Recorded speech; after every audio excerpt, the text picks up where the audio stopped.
The later Tang, 923 to 937 AD, with its capital at Luoyang, was the second imperial dynasty of China's five dynasties period. In the tumultuous end of the Tang dynasty, Li Qiang was a significant figure. Li Qiang was of Shatuo origin. His father, Zhu Chuanzhong, was granted the surname Li and the name Guochang by the Tang emperor for his role in suppressing a military revolt. Thus, Qiang also took the surname Li. Born with a distinctive narrow eye, he was nicknamed One-Eyed Dragon. His bravery in battle earned him the moniker Flying Tiger. In an era driven by self-interest, he maintained loyalty and the original aspirations for a great Tang, repeatedly seeking to become king, a rarity in the political climate of the time. Li Qiang's long-standing struggle with Zhu Wen, the founding emperor of later Liang, spanned many years. Li Qiang was a sworn enemy of Zhu Wen's lineage.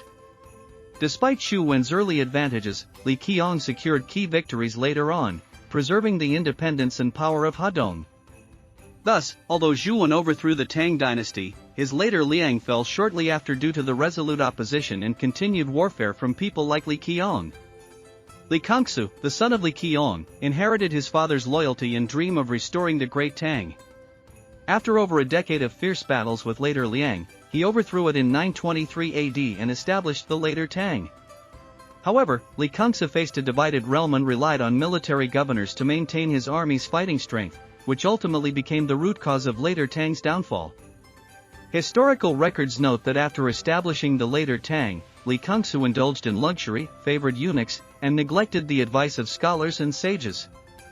It is believed that his downfall was due to internal strife among his brothers and generals, and his inability to pacify other warlords, leading to a weakened state. Eventually, Li Kangxu was overthrown by his adoptive brother Li Siyuan, and the later Tang quickly descended into chaos.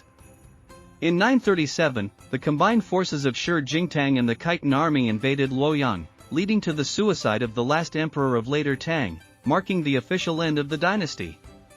Although the history of the later Tang lasted only 14 years, its stories became a microcosm of the turbulent history of the five dynasties and 10 kingdoms period, showcasing the era's power struggles and political upheavals.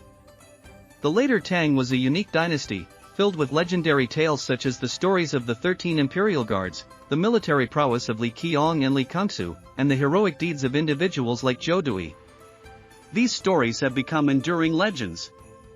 At least, military valor was in abundance, but clearly, military might alone was insufficient. Governance was also needed. Of course, in such a historical context, governance was a fleeting concept, and true governance might have vanished early on. In the future, we may dedicate a discussion solely to the issue of civil versus military governance during the five dynasties and 10 kingdoms period.